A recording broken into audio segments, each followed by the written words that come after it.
Hello guys, welcome back all of you. And finally అయిపోయింది guys, examination అయిపోయింది. Exam కంటే ముందు ఏం జరిగింది, చాలా ఒక థ్రిల్లర్ మూవీ టైప్లో ఫైనల్గా ఎగ్జామ్ సెంటర్స్కి ఎంటర్ అయ్యారు. లాస్ట్ మినిట్లో నిన్న ఎగ్జామినేషన్ టిప్స్ కొని చెప్పాను మీకు. ఐ హోప్ చాలామంది తర్వాత వెళ్ళే టైంలో బస్సులో వెళ్ళేటప్పుడు చూసాము, లేకపోతే సెంటర్స్కి వెళ్ళేటప్పుడు చూసాము. So that really helped many students అని చెప్పారు. అండ్ ఫైన్, ఆల్మోస్ట్ 1.5 year నిరీక్షణ అనుకుంటా, and the wait is over. So AP history, polity, science and technology, economy. So మీకు ఇంతకుముందే ఏపీ హిస్టరీకి సంబంధించి దత్తు సార్ లైవ్ క్లాసెస్ చెప్పడం జరిగింది. అండ్ ఇప్పుడు మనం క్లాసెస్ స్టార్ట్ చేద్దాం. Indian polity 75 questions. అండ్ చూడండి, ఇక్కడ దీనికి సంబంధించి ఫస్ట్ థింగ్ ఏంటంటే, ఆ సబ్జెక్ట్కి సంబంధించిన ఫ్యాకల్టీనే కాబట్టి నాకు పాలిటీ చాలా చాలా ఈజీగా వచ్చింది అనిపిస్తుంది. సో మీలో కూడా చాలామంది మోడరేట్ టు యావరేజ్ టు అంటే ఈజీ టు మోడరేట్ అని చెప్పారు దీనికి సంబంధించిన ratings. So that's what. So ఒక మీడియాటిక్ టైప్ క్వశ్చన్ పేపర్. అండ్ ఇంకొకటి ఏంటంటే, నెగిటివ్ మార్క్స్ ఉన్నాయి కాబట్టి జనరల్గా ఎప్పుడు చెప్తుంటాను, ఎగ్జామ్ హాల్లో నువ్వు రాసినప్పుడు 100కు 60 వస్తే ఎగ్జామ్ హాల్లో నుంచి బయటికి వచ్చిన తర్వాత 100కి 80 కూడా వస్తాయి బయటికి వచ్చిన తర్వాత. ఎందుకంటే ఎగ్జామినేషన్ టైంలో ఒక సీరియస్ టెన్షన్, స్ట్రెస్ ఇవన్నీ ఉంటాయి. సో కాబట్టి ఇట్స్ ఓకే. అండ్ ఫైనల్గా ఎప్పుడు చెప్తుంటాను కదా, క్లాసెస్ స్టార్ట్ చేసే ముందు ఎలా ఏంటి అని చెప్పేసి, almost 85% of the questions just నా క్లాసెస్ వింటే సరిపోతుంది అండ్ చాలా బలంగా నేను చెప్పాను ఫస్ట్ నుంచి. తెలంగాణలో జరిగిన 3 సార్లు గ్రూప్ 1 ప్రిలిమ్స్లో కానీ, గ్రూప్ 2లో కానీ, గ్రూప్ 3లో కానీ, గ్రూప్ 4లో కానీ, ఏపీలో జరిగిన గ్రూప్ 1 ప్రిలిమ్స్లో కానీ, అండ్ ఇప్పుడు మళ్ళీ ఏపీలో జరిగిన గ్రూప్ 2 మెయిన్స్ ఇండియన్ పాలిటీ విషయంలో 100% స్పష్టంగా నేను చెప్పింది 85% కాదు, 95% ఆఫ్ ద క్వశ్చన్స్ క్లాస్ నోట్స్లో నుంచి వచ్చాయి. Class notes. And every faculty 100% claim చేసుకుంటారు. ఎవరైతే ఖచ్చితంగా క్లియర్ కట్ ఎగ్జామినేషన్ పల్స్ తెలుసున్న ఫ్యాకల్టీ ఎవరైతే ఉంటారో, లేకపోతే ఏ ఫ్యాకల్టీ అయితే క్లియర్ కట్గా సిలబస్ని అనలైజ్ చేస్తారో, అలా ఏ ఫ్యాకల్టీ చెప్పిన క్లాసెస్ అయినా కూడా మీకు 100% బెనిఫిట్ అవుతాయి. సో అది చెప్పినట్టు ఎవ్రీ క్వశ్చన్. ఇన్ఫ్యాక్ట్ రీసెంట్గా చాలామందికి కరెంట్ అఫైర్స్ గురించి భయపడ్డారు. So Indian polity static part మొత్తం చదివాను, కరెంట్ అఫైర్స్ ఎలా చదవాలి.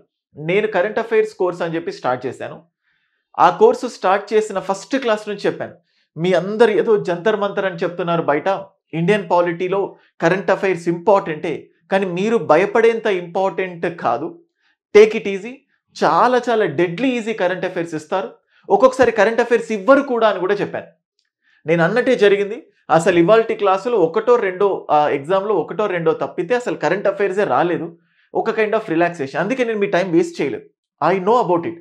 అంటే నేను ఎంత బలంగా అంటే ప్రతిసారి డీప్గా కొన్ని అంటే నేను చాలా లిమిటెడ్ క్లాసెస్లో 1 year కరెంట్ అఫైర్స్ అన్ని కవర్ చేశాను. నాకు తెలిసి ఇవాళ కరెంట్ అఫైర్స్లో ఫ్లోటింగ్ కాన్స్టిట్యుయెన్సీ ఒక్క దాని గురించి వచ్చింది ఆల్మోస్ట్. అది కూడా 2023 ఆ టైంలో న్యూస్లో ఉంది అది, ఆ తర్వాత నుంచి. సో అండ్ అది ఎవ్వరు కూడా పెట్టి ఉండరు, నాకు తెలిసి కన్ఫ్యూజ్ అయి ఉంటారు. అయితే ఇక్కడ టెక్నికల్గా ట్రిక్కీగా ఇచ్చారు. ఏది అసర్షన్ రీజనింగ్ కానీ, లేకపోతే కొన్ని ఇంపార్టెంట్ ఫ్యాక్ట్స్. జనరల్గా కాన్స్టిట్యూషనల్ బాడీస్ చదివేటప్పుడు ఫస్ట్ పర్సన్, సెకండ్ పర్సన్ అని నేను చెప్తూ ఉంటాను, చాలాసార్లు చెప్పాను కూడా స్టూడెంట్స్కి. సో సేమ్ అట్లాగే. So fine, let us discuss this questions. 95% అక్యూరసీతో క్లాస్ నోట్స్లో, చిన్న క్లాస్ నోట్స్ 250 నుంచి 300 పేజీలు ఉంది. అది ప్రింటెడ్ మెటీరియల్ కాదు. జస్ట్ లాస్ట్ 10 daysలో కూడా చాలామంది నా నోట్స్ని కొన్నారు.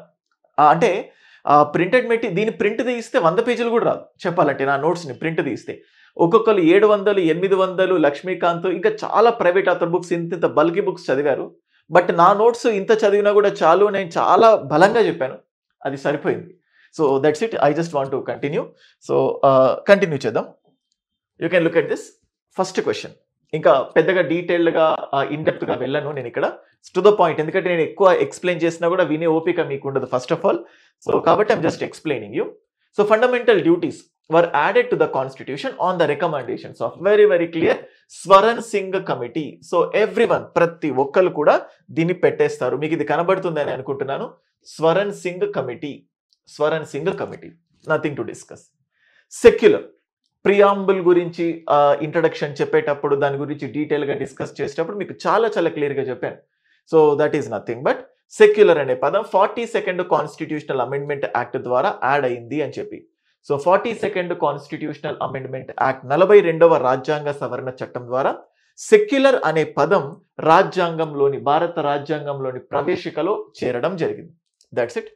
నెక్స్ట్ సేమ్ జనరల్గా రాజ్యాంగ రచన గురించి చెప్పేటప్పుడు మన మన 60 దేశాలు తిరిగారు, 64 లక్షలు ఖర్చు అయింది అది చెప్పే క్రమంలో సో ఏ దేశం నుంచి ఏమేమి స్వీకరించారని చెప్పి ఒక లిస్ట్ నేను ఇచ్చాను.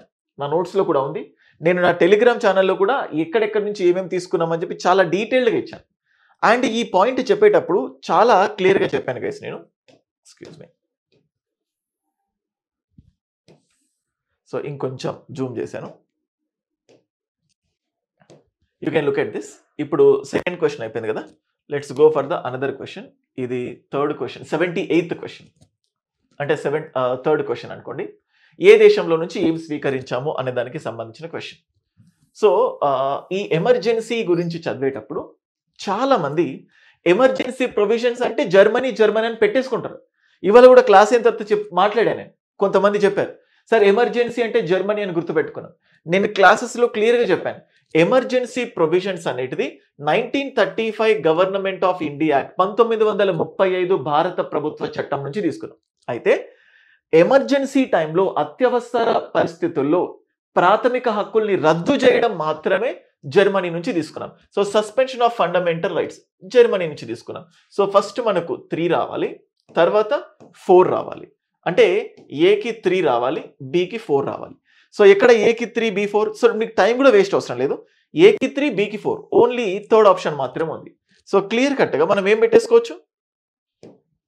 సో క్లియర్ కట్గా సో ఏకి 3 బికి 4 కాబట్టి ఈ థర్డ్ ఆప్షన్ పెట్టేసుకోవచ్చు. ఓకేనా. ఇది ఒక స్టూడెంట్ క్వశ్చన్ పేపర్. మీరు ఆ లైన్స్ని ఏమి ఇగ్నోర్ చేయండి. Just proceed. నేను చెప్తున్నాను కదా అది చూడండి. కాన్కరెంట్ లిస్ట్ ఆస్ట్రేలియా నుంచి తీసుకున్నాం. సో సికి 2 సింగిల్ సిటిజన్షిప్ యూకే. చాలా సార్లు పౌరసత్వం గురించి చెప్పేటప్పుడు ఇవన్నీ చెప్పేటప్పుడు చెప్తూ వస్తున్నాను. సో సింగిల్ సిటిజన్షిప్ని ఏక పౌరసత్వాన్ని యునైటెడ్ కింగ్డమ్ నుంచి తీసుకున్నాము. సో ఉమ్మడి జాబితాను ఆస్ట్రేలియా నుంచి తీసుకున్నాము. సో మళ్ళీ గైస్ తెలంగాణ గ్రూప్ 2 జరిగిన తర్వాత డిస్కషన్ చాలా మంది ఏపీ వాళ్ళకి చెప్పాను. ఈ తెలంగాణ గ్రూప్ 2 పేపర్ 2 డిస్కస్ చేస్తున్నాను చూడండి, మీకు హెల్ప్ఫుల్ అవుతాయి. ఆల్మోస్ట్ 5 to 10 క్వశ్చన్స్ డైరెక్ట్గా రిపీట్ అయ్యాయి తెలంగాణ ఎగ్జామ్స్ నుంచి. సో మీరు చూడొచ్చు. సో ఇది 78th question. Next you can look at this. So ఇది మీకు కనబడుతుందని అనుకుంటున్నాను. 79th question. సో మళ్ళీ ఇక్కడ ఎంత వీలైతే అంత జూమ్ చేశాను. ఇది అడుగుతోంది ఏంటంటే 97వ రాజ్యాంగ సవరణ చట్టం. ఫస్ట్ క్లాస్లో షెడ్యూల్స్ గురించి చెప్తాను నేను స్టూడెంట్స్కి. So first schedule, second schedule, third schedule, fourth schedule. So అట్లాగా సో ఆ పార్ట్స్ గురించి కూడా చెప్తాను. సో పార్ట్ 1, పార్ట్ 2 ఫస్ట్ క్లాస్లోనే ఖచ్చితంగా చెప్తాను నేను కొన్ని బేసిక్స్ ఇచ్చిన తర్వాత. మనకి ఇక్కడ అడుగుతుంది ఏంటంటే 97వ రాజ్యాంగ సవరణ చట్టం. సో 97వ రాజ్యాంగ సవరణ చట్టం 2011కి సంబంధించి దాని ద్వారా మనం ఇప్పుడు చూస్తూ ఉంటే పార్ట్ 9B యాడ్ అవ్వటం జరిగింది. అలాగే 43లో పాయింట్ బి 43B అనే పాయింట్ యాడ్ అవ్వడం జరిగింది. దానివల్ల ఫండమెంటల్ రైట్స్లో 19(1)C సో సంఘాలను ఏర్పాటు చేసుకునే అధికారం. అంటే సో సంఘాలను ఏర్పాటు చేసుకునే దాంట్లో సహకార సంఘాలు కూడా సంఘాల కిందికి వస్తాయి అని చెప్పి 19(1)C. ఈ 3 పాయింట్స్ చాలా చాలా క్లియర్గా చెప్పాను. మనకి ఇక్కడ ఏమి ఇచ్చారు. It gave constitutional status and protection to cooperative societies. Yes. సహకార సంఘాలకు రాజ్యాంగ హోదా మరియు రక్షణ కల్పించబడ్డాయి. ఎస్. సహకార సంఘాలను ఏర్పాటు చేసుకునే హక్కును 19 కింద ప్రాథమిక హక్కుగా మార్చారు. ఎస్. సో రాజ్యాంగాన్ని 9B అనే కొత్త భాగాన్ని చూడండి 10B క్లియర్ కట్గా. సో ఎంత ఈజీగా అంటే ఎవ్రీ బేసిక్ బిగినర్కి కూడా ఇది తెలుస్తుంది. అది 10 కాదు 9B అని. సో ఎందుకంటే మనకు యూనో డిఫరెంట్ మన పార్ట్స్ గురించి డిస్కస్ చేస్తూ వస్తున్నాం కదా, అక్కడ మనం చూస్తాము. సో అసలు 10కి బి ఏనా బీనా సి అనే కాన్సెప్టే లేదు. 9 పార్టీకి 9A 9B 9A 9B ఉంటాయి. సో కాబట్టి 10 ఇచ్చారు కాబట్టి సి మాత్రమే తప్పు. సో ఇక్కడ సి మాత్రమే తప్పుగా, సి ఉంది తప్పు, సో అన్ని ఉంది తప్పు. సో ఇక్కడ కూడా ఈ రెండిట్లో ఏదో ఒకటి కరెక్ట్ అవుతుంది. సో కాబట్టి 43B కింద కొత్త నిర్దేశిక సూత్రం జోడించబడింది. ఎస్, కొత్త ఆదేశిక సూత్రం, మనోళ్ళు నిర్దేశిక సూత్రం అని ఇచ్చారు. So A and B, so A and B, so AB మాత్రమే. సో ఆప్షన్ సి ఏబి మాత్రమే, ఏబి మాత్రమే. సో ఇది correct. Next doctor BR Ambedkar. So ఈయన రాజ్యాంగం యొక్క హృదయం మరియు ఆత్మ వంటిది అని దేని పిలిచాడు? సో కాన్స్టిట్యూషనల్ రెమెడీస్, రాజ్యాంగ పరిహారపు హక్కుల గురించి చెప్పినప్పుడల్లా కూడా నేను డిస్కస్ చేశాను. So second point. సో ఇక్కడ వరకు మొత్తం ప్రతి క్వశ్చన్ మన బుక్లో and every one claims it. ఎందుకంటే ఇంత ఈజీ పేపర్లోంచి కూడా బుక్లో నుంచి క్వశ్చన్స్ రాకపోతే ఇంకా వాళ్ళు సరిగ్గా టీచ్ చేయలేదని అర్థం. కాకపోతే ఇక బ్యూటీ ఎక్కడ ఉంటుందంటే, మీకు క్లాసెస్ చెప్పేటప్పుడు ఇదిగో ఈ పాయింట్లో నుంచి క్వశ్చన్ వస్తుంది, ఈ పాయింట్లో ఇలా క్వశ్చన్ వస్తుందని ఏ ఫ్యాకల్టీ అయితే స్ట్రెస్ చేస్తాడో అప్పుడు ఆ క్వశ్చన్స్ వెళ్ళి మీ బ్రెయిన్లో కూర్చుంటాయి. సో అందుకే నేను చెప్పిన ప్రతిసారి ఇక్కడ క్వశ్చన్ అక్కడ క్వశ్చన్ అని చెప్పిన ఏవైతే ఉన్నాయో అన్నిట్లో చాలా క్వశ్చన్స్ వచ్చాయి. Very happy for this. And next ఇది కూడా very very simple question. So చూడండి, ఎగ్జిస్టెన్స్ ఒకటి, అడాప్టెడ్ ఒకటి, అంటే అమల్లోకి రావడం, స్వీకరించడం. సో నవంబర్ 26, 1949 స్వీకరించడం జరిగింది. మనం కాన్స్టిట్యూషన్ డేని సెలబ్రేట్ చేస్తున్నాము 2015 నుంచి. సో అది కూడా వార్తల్లో ఉంది. అఫ్ కోర్స్ అది ఓల్డ్ న్యూస్ అనుకోండి, but November 26, 1949 very very deadly easy question ఇది. సో అది. నెక్స్ట్ మనం ఇప్పుడు చూస్తే which part of the Indian constitution deals with union executive. మళ్ళీ ఫస్ట్ క్లాస్లోనే నేను చెప్పేటప్పుడు టైం వేస్ట్ అయినా పార్ట్ 1, పార్ట్ 2, పార్ట్ 3, పార్ట్ 4 అడుగుతారు అని ప్రతి పార్ట్ని చాలా చాలా క్లియర్గా ఎక్స్ప్లెయిన్ చేయించాను. ఆల్మోస్ట్ 15 పార్ట్స్ని మీతో చెప్పించాను కూడా. సో మళ్ళీ పార్ట్స్ గురించి ఇక్కడే రెండో క్వశ్చన్ ఇది పార్ట్స్కి సంబంధించి. సో దేనికి సంబంధించి? సో పార్ట్ 1 యూనియన్ అండ్ అంటే దేశాలు, రాష్ట్రాలు, సరిహద్దులు అని చెప్పి. పార్ట్ 2 సిటిజన్షిప్ గురించి ఉంది. పార్ట్ 3 ఫండమెంటల్ రైట్స్ గురించి. పార్ట్ 4 డిపిఎస్పీస్ గురించి. పార్ట్ 5 యూనియన్ గురించి. పార్ట్ 6 స్టేట్ గురించి. పార్ట్ 7 రిపీల్డ్ గురించి. Okay, so part 4. సో ఏంటి ఇక్కడ? పార్ట్ 4. సో 4వది. సో పార్ట్ 4 అని చెప్పేసి మనం చూడొచ్చు. So part 4. ఓకే, తెలుగులో కూడా అది. దేశంలో ఇండియన్ కాన్స్టిట్యూషన్ వచ్చిన కొత్తలో ఎన్ని షెడ్యూల్స్ ఉన్నాయి? 8 షెడ్యూల్స్ ఉన్నాయి. చాలామంది ఇంత ఈజీ పేపర్ వస్తుందని అసలు అనుకోలేదు. అంటే చూడండి, 1 లైన్ ప్రతిసారి ఒక్కొక్క క్వశ్చన్లో 4 స్టేట్మెంట్లు అని ఫిక్స్ అయిపోయారు. టెస్ట్ సిరీస్ పెట్టినప్పుడు కూడా సింగిల్ లైన్ స్వీకరించలేదు ఏ స్టూడెంట్ కూడా. ఖచ్చితంగా స్టేట్మెంట్ వైజ్ వస్తాయి అనుకున్నారు, బట్ ఇక్కడ పోయింది. సో సింపుల్ క్వశ్చన్స్ అన్ని 1 liner. So how many schedules are there in the original Indian constitution? 8. తర్వాత 12 అయింది. Okay, so human rights. So human రైట్స్కి సంబంధించి ఏ ఇయర్? సో 1993, ఆల్మోస్ట్ 1993 అక్టోబర్లో అనుకుంటా అది అమల్లోకి వచ్చింది. సో ఇంటర్నేషనల్ కన్వెన్షన్స్లో Paris principles on human rights అది తెలంగాణలో అడిగారు. Paris principles of human rights అని చెప్పి తెలంగాణలో ఇదే క్వశ్చన్ అడిగారు గ్రూప్ 2లో. సో ఇక్కడ సేమ్ ఎన్హెచ్ఆర్సీ 10 కాదు 10 కంటే ఎక్కువ 10 నుంచి 15 క్వశ్చన్లు వచ్చాయి. ఆల్మోస్ట్ తెలంగాణ 50 క్వశ్చన్లు ఉండే పాలిటీలో. 10 to 15 క్వశ్చన్స్ ఇక్కడ రిఫ్లెక్ట్ అయ్యాయి. ఆ క్వశ్చన్ పేపర్ అనాలిసిస్ చూసిన ఈజీగా 15 క్వశ్చన్లు మీరు ఆన్సర్ చేసే వస్తారు. ఐ థింక్ ఒక గంట సేపు ఎక్స్ప్లెయిన్ చేశాను, మీకు అందులో క్లియర్గా అర్థమైపోతుంది. సో ఇది 1993లో national human rights commission constitute అయింది. సో నెక్స్ట్ ఇంకొంచెం జూమ్ చేద్దామా? So I think it's okay, మీకు కనబడుతుంది అనుకుంటున్నాను. సో ఇప్పుడు మనం చూస్తూ ఉంటే ఎస్టీ కమిషన్. సో ఎస్టీ కమిషన్కి సంబంధించి కున్వర్ సింగ్. సో ఏకి 2.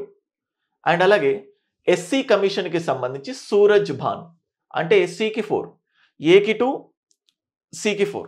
సో ఇక్కడ కనబడుతుంది చూడండి, ఏకి 2, సికి 4. సో ఇది ఒక్క దాంతో మనం క్లియర్గా ఆన్సర్ పెట్టేసేయచ్చు. సో నెక్స్ట్ అలాగే national commission for backward classes డీకి 1 ఉంది. So R N Prasad.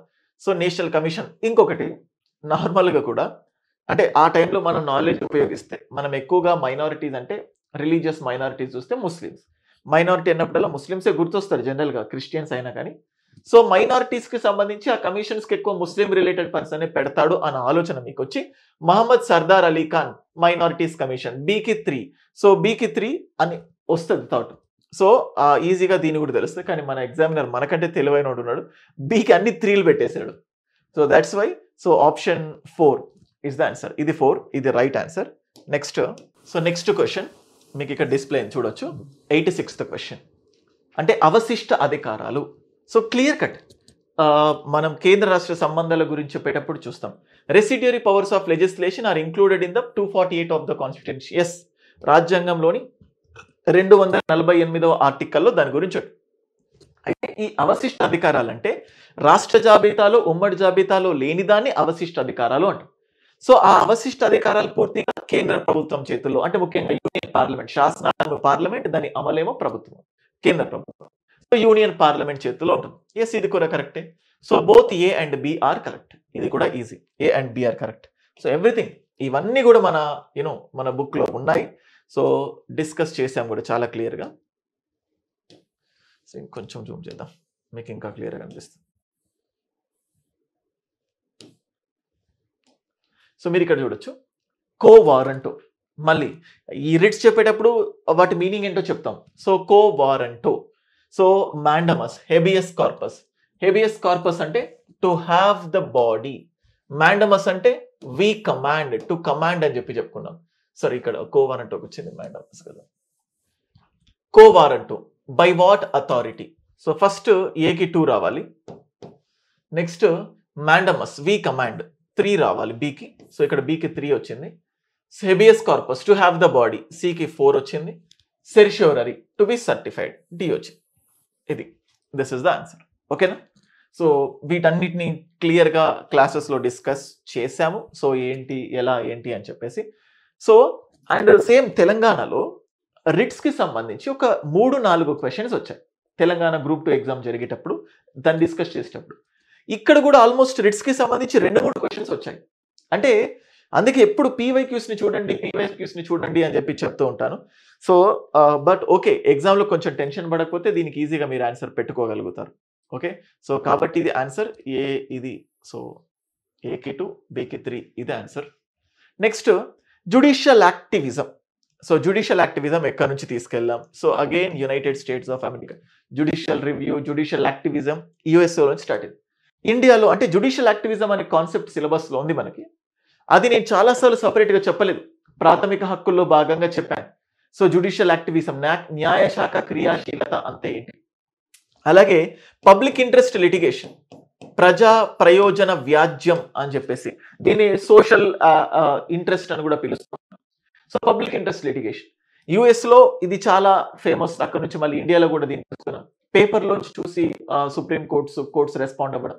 సో ఇండియాలో జస్టిస్ భగవతి పిఎన్ భగవతి, కృష్ణ అయ్యర్, వీళ్ళిద్దరూ చాలా దీంట్లో ప్రముఖ పాత్ర పోషించారు అని చెప్పాను. సో అట్లా జుడిషియల్ యాక్టివిజం. ఓకేనా? నెక్స్ట్ మనం చూస్తూ ఉంటే elections. So election commission, election ఎవరికి కండక్ట్ చేస్తారు? సో క్లియర్గా స్టేట్ లెజిస్లేచర్కి సెంట్రల్ ఎలక్షన్ కమిషనే కండక్ట్ చేస్తుంది. సో ఎవరికి అంటే ఇక్కడ బేసికల్గా మనకు ఆప్షన్స్ ఇస్తే 1, 2, 2, 3, 3, 4 అంటే మనం కన్ఫ్యూజ్ అయ్యే వాళ్ళం, భయపడే వాళ్ళం. వాళ్ళు అసలు ఆప్షన్సే ఇవ్వలేదు. సో క్లియర్గా మనం ఏం పెట్టేయచ్చు? Local bodies. సో లోకల్ బాడీస్కి వీళ్ళు ఎలక్షన్స్ కండక్ట్ చేస్తారు. అండ్ నెక్స్ట్ పంచాయత్ రాజ్కి సంబంధించి సేమ్ అగైన్ మళ్ళీ నేను రిపీటెడ్గా చెప్పాను. సో పంచాయత్స్ గురించి డిస్కస్ చేసేటప్పుడు సో వీటి గురించి డిస్కస్ చేసేటప్పుడు నేను చెప్తూ వచ్చాను ఏ కమిటీస్ అని చెప్పేసి.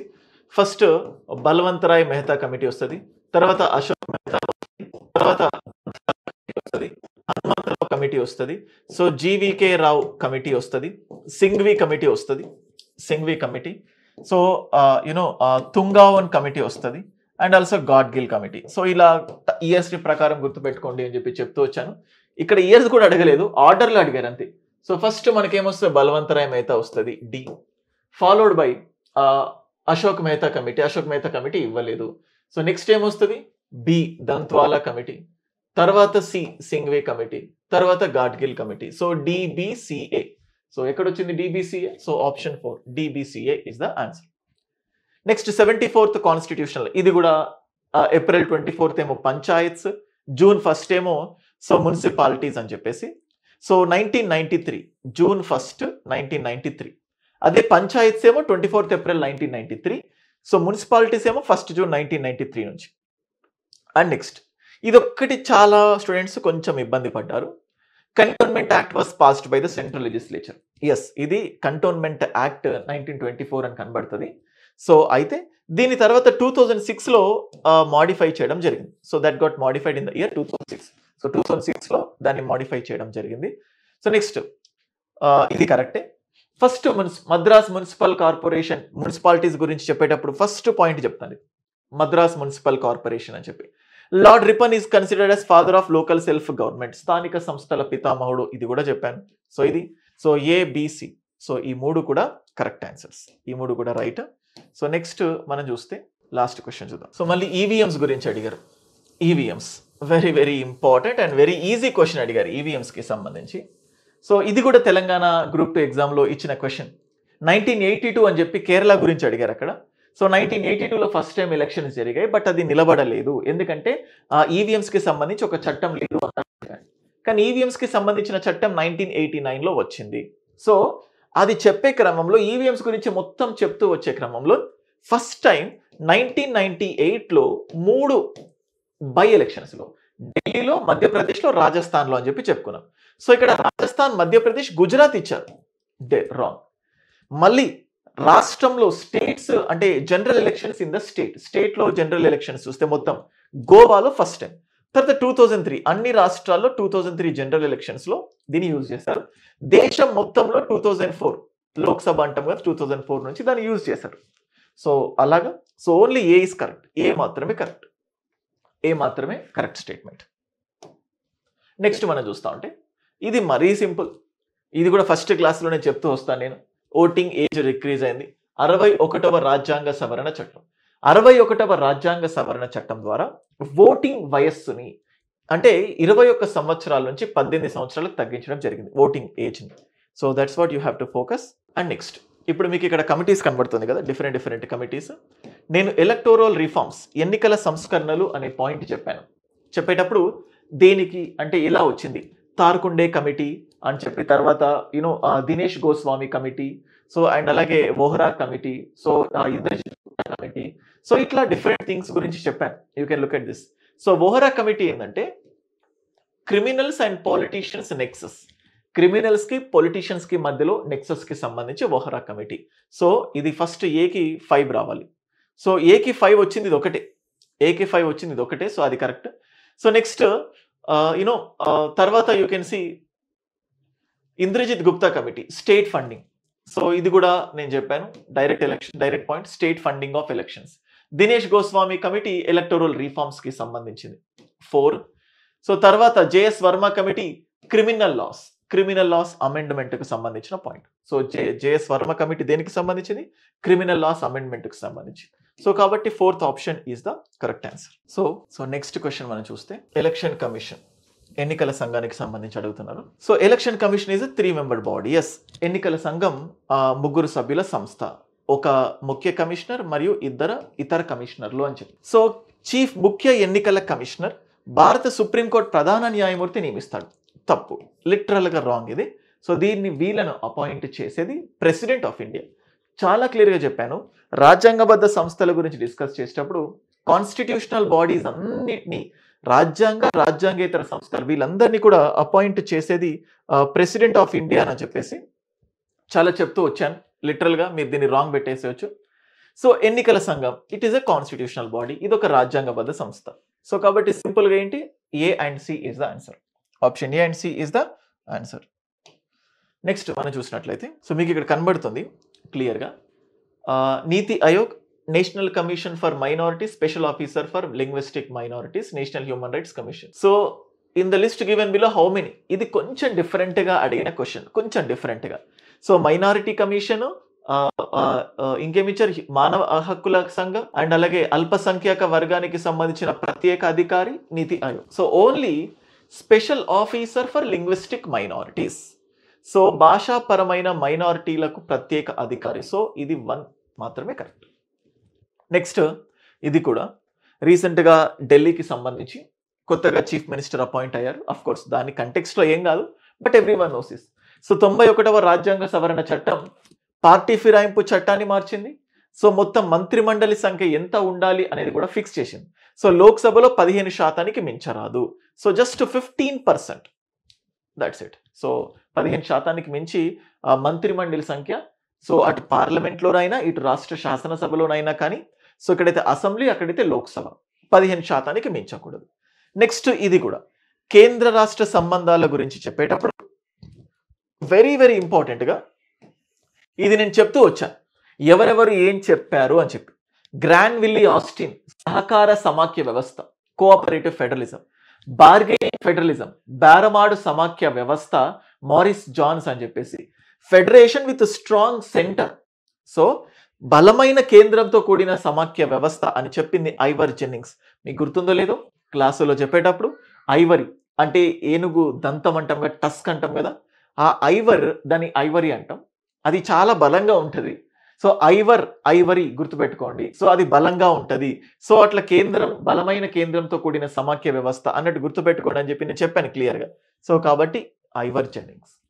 కేసీవీఆర్ఏ ఏం చెప్పాడంటే, ఆయన సో ఒక క్వాజీ ఫెడరల్, భారతదేశం ఒక అర్ధ సమాఖ్య వ్యవస్థ అని చెప్పడం జరిగింది. ఓకే, నెక్స్ట్ పార్లమెంట్ సభ్యుల సంఖ్యను, so parliament members of the parliament strength ని ఎవరు ఇంక్రీజ్ చేస్తారు? లిటరల్ గా మళ్ళీ parliament. So that is nothing but parliament increase చేస్తుంది వీళ్ళను. సో ఎవరు ఇంక్రీజ్ చేస్తారు? పార్లమెంట్. అదే రాష్ట్రంలో అయితే ప్రెసిడెంట్ అని చెప్పి మీకు చెప్పాను, స్టేట్ లో అయితే ప్రెసిడెంట్, సెంట్రల్ లో అయితే parliament. So option 3 is the right answer. Next ఇక్కడ మనం చూడండి, సమాజ్వాదీ పార్టీ, బహుజన్ సమాజ్ పార్టీ, ద్రవిడ మునేత్ర కజగం, తెలుగుదేశం పార్టీ. సో వీటికి సంబంధించి ఏమున్నాయో ఒక్కసారి మనం చూద్దాం. I just show you. మీకు ఇక్కడ కనబడుతుంది లిస్ట్ ఆఫ్ పొలిటికల్ పార్టీస్. చూడండి ఇక్కడ. సో ఫస్ట్ మమతా బెనర్జీ, చూడండి, ద్రవిడ మునేత్ర కజగం 1949లో వచ్చింది. సో మనకు అడుగుతున్న క్వశ్చన్ ఏంటి? ద్రవిడ మునేత్ర కజగం. సో అన్నిటికంటే సీనియర్ అని దేని పిలవచ్చు? సో చూద్దాం ఒకసారి ఇంకా ఏమున్నాయో. 1949 ద్రవిడ మునేత్ర కజగం. మళ్ళీ Telugu Desam party 1989, Telugu Desam party 1982. Where is BSP, Bahujan Samaj party? So yeah, BSP ఇక్కడ ఉంటుంది, నేషనల్ పార్టీ కదా.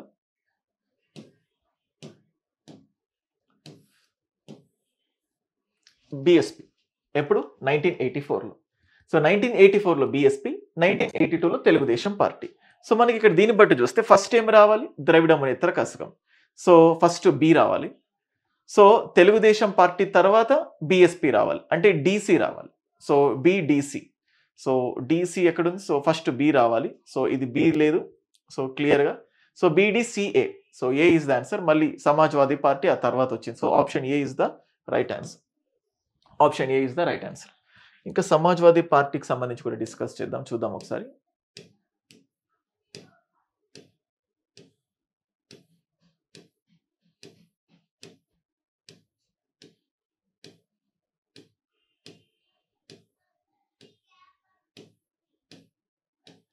So it's okay. సో అంత టైం లేదు, లెట్స్ ప్రొసీడ్. సో ఇది and next point, next question చూస్తే, so let's proceed for the next question. So chief election commission ని ఎలా appoint చేస్తారు అనే దానికి సంబంధించి, సో బేసికల్గా దానికి చీఫ్ మినిస్టర్ ఉంటారు, లీడర్ ఆఫ్ అపోజిషన్ ఉంటారు, అండ్ అలాగే cabinet minister nominated by the chief minister. దీంట్లో చీఫ్ జస్టిస్ ఆఫ్ హైకోర్టు వీళ్ళెవరు కూడా ఉండరు. సో కాబట్టి బి అనేది తప్పు. బి తప్పు కాబట్టి సో బి లేకుండా వచ్చేది ఏంటి? A C D. So A C D is the answer. ఓకేనా. Next, which of the following అంటే, సో ఇందులో ఏవి సమాఖ్య సిద్ధాంతానికి లేకపోతే సమాఖ్య సూత్రాలను ఉల్లంఘిస్తుంది అని. సో ఫస్ట్, గవర్నర్ కార్యాలయం 100% ఉల్లంఘిస్తుంది. అయితే సెంట్రల్ సర్వీస్ అని ఇచ్చాడు, సెంట్రల్ సర్వీస్ ఉల్లంఘించదు. బేసికల్గా సెంటర్కి సెంట్రల్ సర్వీస్, రాష్ట్రానికి రాష్ట్ర సర్వీసు, ఆల్ ఇండియా సర్వీస్ ఇస్తే ఇది వచ్చేది. బట్ సెంట్రల్ సర్వీస్ ఇది సమాఖ్య సూత్రాన్ని ఉల్లంఘించట్లేదు. So office of controller general and out అంటే దేశానికి రాష్ట్రానికి ఒకే జనరల్ ఉన్నారు కాబట్టి సో ఈ కాంటెక్స్ట్ లో ఇది కూడా పెట్టుకోవచ్చు. బట్ దానివల్ల ఇద్దరికి ఒకటే ఉన్నాడు, దాని పెద్ద సమాఖ్య ప్రిన్సిపల్స్ ని వైలేట్ చేసినట్టు ఏం కాదు అది. సో బట్ ఇంకా ఒకటి ఏమి ఇచ్చారు? Emergency provisions. ఎమర్జెన్సీ ప్రొవిజన్స్ లో 100% సమాఖ్య వ్యవస్థల్ని ఉల్లంఘించినట్లు అవుతుంది. అయితే బేసికల్ గా ఇద్దరికి ఒకటే ఉంచారు. So controller and audit general, రాష్ట్రాలకు ఒకటి కేంద్రానికి ఒకటి ఇస్తే అదేం కాదు, కానీ ఇద్దరికి ఒకటే ఇచ్చారు కాబట్టి office of controller and audit general కూడా ఇండైరెక్ట్ గానైనా సమాఖ్య సూత్రానికి విఘాతంగా డిఫరెంట్ గా ఉంది. ఎందుకంటే సపరేషన్ ఉండాలి, కానీ ఇద్దరికి కలిపి ఒకటే ఇచ్చారు. లైక్ ఆల్ ఇండియా సర్వీస్ కూడా ఒకటి. సో దేని దానికి సపరేట్ ఉంటే ప్రాబ్లం ఉండేది కాదు. సో దాన్ని బట్టి సో ఇక్కడ 3కి 2కి మధ్యలో కన్ఫ్యూజ్ అవుతారు. But the answer is ACD, ఈ మూడు కూడా.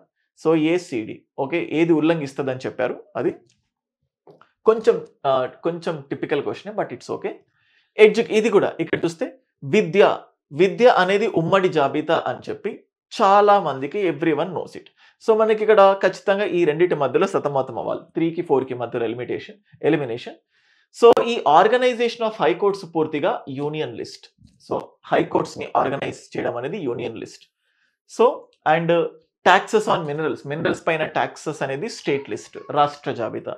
సో క్లియర్ గా ఆప్షన్ 3 A2 B1 C3 ఇది ఆన్సర్. ఓకేనా.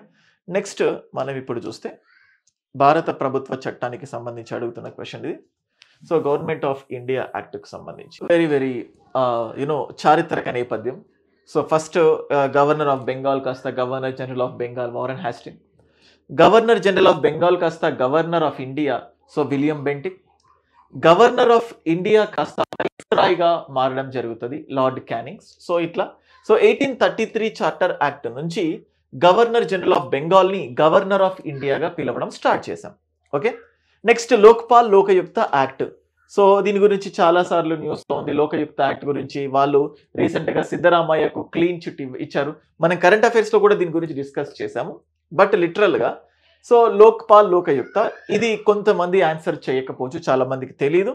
So January 16th 2014 years. మరి సిల్లీ క్వశ్చన్ ఇది. అందరూ మరి అంటే ఇయర్స్ గుర్తుపెట్టుకుంటాం, డేట్స్ కూడా గుర్తుపెట్టుకోవాలా అంటది. కొన్ని చట్టాలకు అవసరం డేట్స్, బట్ ఇట్లాంటి వాటికి కూడా చాలా మంది ఫోకస్ చేసి ఉండరు, అక్కడ మిస్టేక్ అవుతా. 16th January 2014లో అది అమల్లోకి వచ్చింది. సో ఇది కేంద్ర రాష్ట్ర సంబంధాల గురించి చెప్పేటప్పుడు నేను చెప్తూ ఉంటాను. ఇది వెరీ సింపుల్ క్వశ్చన్, మరీ ఎక్కువ స్ట్రెస్ చేసి కూడా నేను చెప్తాను.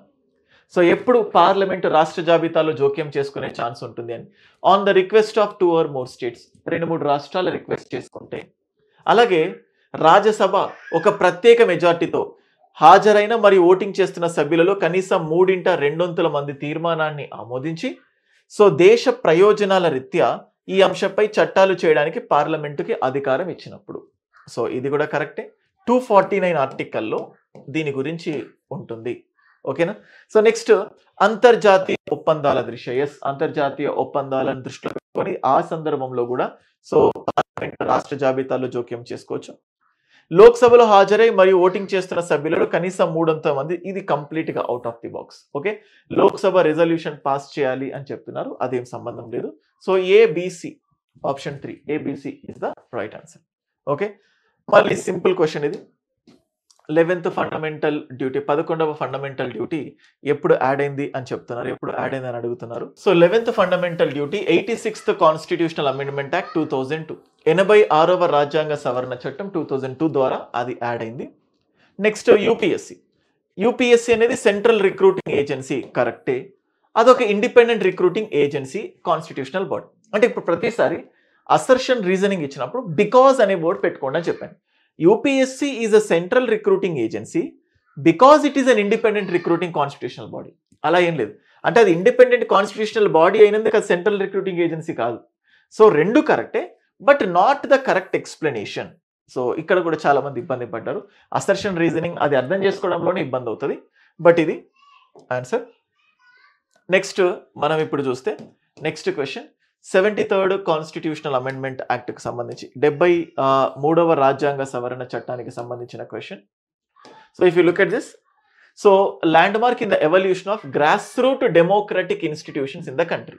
అంటే అట్టడుగున ప్రజాస్వామిక సంస్థల పరిణామంలో ఒక ముఖ్యమైన మైలురాయి. ఎస్, ఇది కరెక్టే.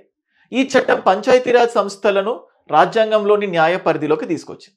అంటే 73వ రాజ్యాంగ సవరణ చట్టం దేశంలో అట్టడుగు ప్రజాస్వామిక సంస్థల పరిణామంలో ఒక ముఖ్యమైన మైలురాయి. ఎందుకంటే ఈ చట్టం పంచాయతీరాజ్ సంస్థలను రాజ్యాంగం న్యాయ పరిధిలో తీసుకొచ్చింది. అంటే బేసికల్గా సంస్థలను న్యాయ పరిధిలోకి వస్తాయి, కానీ దీనికి ఇది కరెక్ట్ ఎక్స్ప్లెనేషన్స్ కాదు. The act was bat by the Panchayati Raj institutions under the purview of justiciable part of the constitution.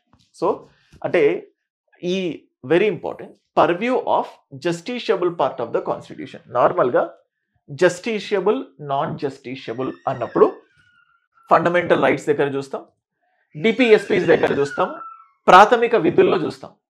మిగతా వాటిల్లో ఈ యూనో న్యాయ సమ్మతమైనదని చెప్పి మనం చూడము. బట్ ఒకవేళ పంచాయతీరాజ్ ఇన్‌స్టిట్యూషన్స్‌లో ఏదైనా తప్పిదం జరిగితే ఎలక్షన్స్ గాని ఏదైనా ఖచ్చితంగా సుప్రీం కోర్టు జోక్యం చేసుకుంటుంది. కోర్టులు జోక్యం చేసుకుంటాయి. అంటే ఇక్కడ 2 కరెక్టే నార్మల్‌గా చెప్పాలంటే. బట్ ఒకదానికొకటి ఎక్స్‌ప్లనేషన్ మాత్రం కరెక్ట్ కాదు. సో కాబట్టి not the correct explanation. So option B. So కొంచెం ఆలోచించి పెడితే ఇది కరెక్ట్ అవుతుంది. Option B is the right answer. ఓకేనా? నెక్స్ట్. సో మళ్ళీ అఖిల భారత సర్వీసుల గురించి అడుగుతున్నారు. ఆల్ ఇండియా సర్వీసెస్‌కి సంబంధించి. Very very clear. యూనో ఈ సర్కారీ కమిషన్ ఇవన్నీ చెప్పినప్పుడు చాలా చక్కగా చెప్పుకున్నాం. అఖిల భారత సర్వీసులు రాజ్యాంగంలోని సమాఖ్య సూత్రం మరియు రాష్ట్రాల స్వయం ప్రతిపత్తిని ఉల్లంఘిస్తున్నాయి. ఎస్, కరెక్టే ఇది. All India service officers are governed by central. ఎందుకంటే అఖిల భారత సర్వీస్ అధికారులు కేంద్ర ప్రభుత్వ నిబంధనల ప్రకారం నిర్వహించబడతారు మరియు రాష్ట్ర ప్రభుత్వాలకు వారిపై పూర్తి నియంత్రణ ఉండదు. ఎస్, ఇది కరెక్టే. సో ఇది కరెక్ట్.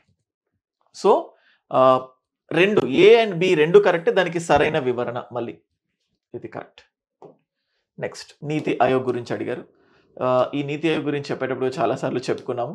అదేంటంటే అది ఏది ఇచ్చినా కానీ అన్నీ కరెక్ట్ అని చెప్పి పెట్టేసేయండి. అది మంచికి మంచి అన్నట్టు, మంచి చేయడానికే ఉంది అన్నట్టు ఫీల్ అవ్వండి అని చెప్పేసి దాదాపుగా అది పెట్టిన అన్నిటినీ కూడా అన్ని కరెక్ట్ అని పెట్టేసుకోవచ్చు. నీతి ఆయోగ్ ఇది నాన్ కాన్స్టిట్యూషనల్ బాడీ. ఎస్, అది రాజ్యాంగేతర సంస్థ. కరెక్టే. One of the objectives of Niti Aayog is to develop mechanism to formulate credible plans at the village level and aggregate these progressively at higher levels of the government. Yes, అంటే కింది స్థాయి bottom up approach అంటాం. Top down approach కాకుండా bottom up approach అంటాం. Yes, ఇది కరెక్టే. So అంటే ఈ 2 కరెక్టే. బట్ ఒకదానికొకటి ఎక్స్ప్లెనేషన్ మాత్రం కరెక్ట్ కాదు. సో కాబట్టి option 2 is the right answer. 263 inter state council. Yes, సర్కార్ అంటే బేసికల్గా చూస్తే ఇది ఏ కంటెక్స్ట్లో అడిగారంటే Rajamannar committee inter state council అడుగుతారు, ఫైన్. కానీ ఇంటర్ స్టేట్ కౌన్సిల్ ఏర్పాటైంది సర్కారియా కమిషన్ సూచనల మేరకు. సో ఇక్కడ ఏమడిగిందంటే yes, Rajamannar committee because Rajamannar committee made a strong case for the establishment of అంటే అసర్షన్ రీజనింగ్ అయితే తప్పు. ఈ కరెక్ట్ ఎక్స్ప్లెనేషన్ కాదు. 2 కరెక్ట్. కానీ జనరల్గా ఏంటంటే ఈ రెండింటిని కనెక్షన్లో చూశారు. ఇక్కడ రాజమన్నార్ కమిటీ ప్లేస్లో సర్కారియా వస్తే 2 కరెక్ట్ అయ్యేది. అంటే Rajamannar committee made a strong అంటే ఇది ఒక హైపోథెటికల్ క్వశ్చన్, లేకపోతే క్వశ్చన్ సరిగా అర్థం చేయలేదు. నార్మల్గా చూస్తే సెకండ్ స్టేట్మెంట్ కరెక్టే. Rajamannar committee made a strong case for establishment of inter state council, ఇది కరెక్టే. ఫస్ట్ 263 కూడా కరెక్ట్. నార్మల్గా చెప్పాలంటే ఏమవుతుందంటే ఈ 2 కరెక్ట్. బట్ కొంతమంది ఏం చేస్తారంటే ఈ ఫస్ట్ స్టేట్మెంట్ని సెకండ్ స్టేట్మెంట్తో కనెక్ట్ చేయాలి కాబట్టి ఇక్కడ సర్కారియా రావాలి. సో సర్కారియా ప్లేస్లో రాజమన్నార్ వచ్చింది అని ఫీల్ అయిపోయి సో ఈ 3rd ఆప్షన్ కరెక్ట్ పెడతారు. అలా కూడా అంటే it is spawn for interpretation. Polity అంటేనే ఇట్లా ఇంటర్ప్రిట్ అవుతూ ఉంటాయి కదా, వ్యాఖ్యానం చేస్తూ ఉంటాం కదా. సో ఏ ఖచ్చితంగా ట్రూ ఆర్ రాంగ్ అవ్వచ్చు. సో ఎందుకంటే సర్కారియా కాంటెక్స్ట్, సర్కారియాని మైండ్లో పెట్టుకుని అది రాంగ్ అని చెప్పొచ్చు. బట్ అంటే రాజమన్నార్ కూడా ఇంటర్ స్టేట్ కౌన్సిల్ కావాలని చెప్పారు, బలంగానే చెప్పాడు మళ్ళీ. ఓకే, సో అది 113th క్వశ్చన్. నెక్స్ట్ 114th మనం ఇప్పుడు చూస్తూ ఉంటే so which of the following will be the correct national ఎమర్జెన్సీకి సంబంధించి. సో జాతీయ అత్యవసర స్థితి వచ్చినప్పుడు కేంద్రానికి రాష్ట్రానికి మధ్య నిధుల్ని రాష్ట్రపతి మాడిఫై చేయొచ్చు. కేంద్రం రాష్ట్రాల్ని పూర్తిగా కంట్రోల్ చేసుకునే అధికారం కలిగి ఉంటుంది. President can suspend all the fundamental rights of the citizens. So ఇది ఫండమెంటల్ రైట్స్. అండ్ ఇంకొకటి ఏంటంటే ఆల్ ఫండమెంటల్ రైట్స్ అనేది తప్పు. 358లో 359 కంటెక్స్ట్లో డిఫరెంట్ ఉంటుంది. బట్ అన్ని ఫండమెంటల్ రైట్స్ని సస్పెండ్ చేస్తారనేది ఇక్కడ లేదు. సో కాబట్టి ఏ అండ్ బి జనరల్గా అడుగుతున్న question. So A and B is the right answer. ఓకేనా? సో నెక్స్ట్ క్వశ్చన్ మనం చూసినట్లయితే సో మనకి ఇక్కడ కనబడి చూడండి. సేమ్ ఇంతకుముందే చెప్పుకున్నాం పబ్లిక్ ఇంట్రెస్ట్ లిటిగేషన్కి సంబంధించి దానికి రిలేటెడ్ క్వశ్చన్. నార్మల్గా చెప్పాలంటే అసలు ఇట్లాంటి పేపర్కి ఎక్స్ప్లెనేషనే అవసరం లేదు. ఎందుకు చెప్తున్నానో అనిపిస్తుంది. అంత 1-లైనర్ ఆన్సర్స్ ఇచ్చారు. Very very dead easy questions. Public interest litigation, social action litigation ఇంతకుముందే చెప్పాను. సో అయితే జ్యుడిషియల్ యాక్టివిజం నుంచి వచ్చింది అన్నాను, కానీ ఇక్కడ ఏమొచ్చింది? న్యాయపరమైన నియంత్రణ, న్యాయశాఖ క్రియాశీలత నుంచి వచ్చింది, కానీ నియంత్రణ అన్నారు కాబట్టి ఇది తప్పు. సో బి తప్పు. అండ్ సి కూడా కరెక్టే. సో ఏ అండ్ సి మాత్రమే సరైనవి. ఆప్షన్ ఏ అండ్ సి మాత్రం సరైనవి. ఓకే, సెంటర్ స్టేట్ రిలేషన్స్ కి సంబంధించింది కాదు. సర్కారియా, రాజ్ మన్నార్, పొంచి, ఇంద్రజిత్ గుప్తా ఇంతకు ముందే ఎన్నికల సంఘానికి సంబంధించి వచ్చింది కదా. సో ఇది కాదు, Indrajit Gupta committee centre state relations కి సంబంధించింది కాదు. That's it. నెక్స్ట్ నేషనల్ పార్టీకి సంబంధించి అడిగారు. నేషనల్ పార్టీకి సంబంధించింది ఏదేది కరెక్ట్ అనే కాంటెక్స్ట్ లో అడిగారు. సో ఇది క్రింది వాటిలో ఏవేవి కరెక్ట్ అని అడుగుతున్నారు నేషనల్ పార్టీకి సంబంధించి. సో సేమ్ మళ్ళీ ఎవ్రీవన్ నోస్ ఇట్, ప్రతి ఒక్కరికి తెలుసు. So a party wins 2% of seats in the Lok Sabha from at least 3 different states. Yes, ఇది కరెక్టే. కనీసం 3 రాష్ట్రాల నుంచి 2% సీట్లను గెలవాలి లోక్సభలో. ఒక జనరల్ ఎలక్షన్స్ లో లేదా లోక్సభ ఎలక్షన్స్ లో పోలైన వాటిలో 6% అండ్ అలాగే 4 ఎంపీ సీట్స్. సో ఇది కూడా కరెక్టే. ఏదైనా 4 రాష్ట్రాల్లో రాష్ట్ర పార్టీగా గుర్తింపు పొందింది. అన్ని కరెక్టే. సో కాబట్టి answer is none of the above. So ఏది కరెక్ట్ గా అంటే ఏది కరెక్ట్ కాదు అనేది ఏది కాదు. సో అన్ని కరెక్ట్ అని కాబట్టి సో కొంచెం కన్ఫ్యూజ్ అవుతారు. Not correct, none of the above అని ఇచ్చారు కదని. 73వ రాజ్యాంగ సవరణ చట్టం. ఈ 73వ రాజ్యాంగ సవరణ చట్టం జనరల్ గా షెడ్యూల్డ్ చూడండి, అంటే పంచాయతీస్ లో 29 ఉంటాయి, 29 కానీ ఇక్కడ ఇచ్చింది ఏంటి 18 అని ఇచ్చాడు. అంటే చిన్న కన్ఫ్యూజన్, ఓవర్ అంటే ఫ్లోలో అది కరెక్ట్ పెట్టేసుకొని వెళ్ళిపోతాం. సో కాబట్టి ఫస్ట్ స్టేట్మెంట్ రాంగ్. అయితే ఇది నాగాలాండ్ కానీ మిజోరం కానీ మేఘాలయ ఈ ట్రైబల్ ప్రాంతాలకి అది అప్లికబుల్ కాదు. So the act bars interference by the courts in the electoral matters. So ఇది తప్పు. న్యాయ సమీక్ష ఉండదు. ఎందుకు ఉండదు? న్యాయ సమీక్ష ఖచ్చితంగా ఉంటుంది. Reservation of seats to the BCC is compulsory. మళ్ళీ ఇది కూడా లేదు. సో బీసీస్ కంపల్సరీ కాదు. So it is not compulsory. So కాబట్టి ఇన్కరెక్ట్ అడుగుతున్నారు కదా. సో 1 తప్పు, సి తప్పు, డి తప్పు. So ACD 3 wrong, ACD 3 wrong. ఓకేనా?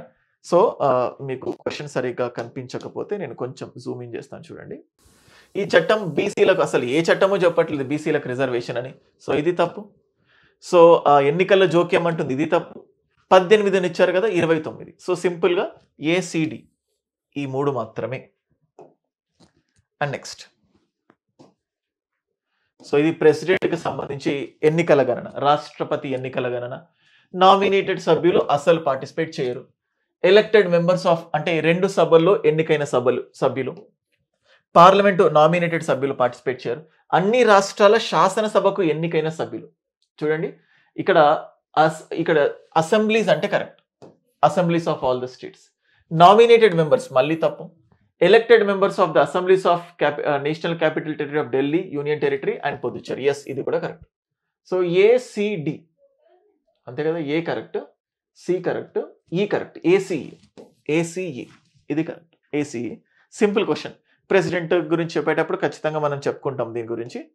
120 which of the following constitutional amendment act was declared as unconstitutional. మళ్ళీ కొలీజియం గురించి చెప్పేటప్పుడు 99వ రాజ్యాంగ సవరణను సుప్రీంకోర్టు కొట్టేసింది అని చెప్తూ ఉన్నాము.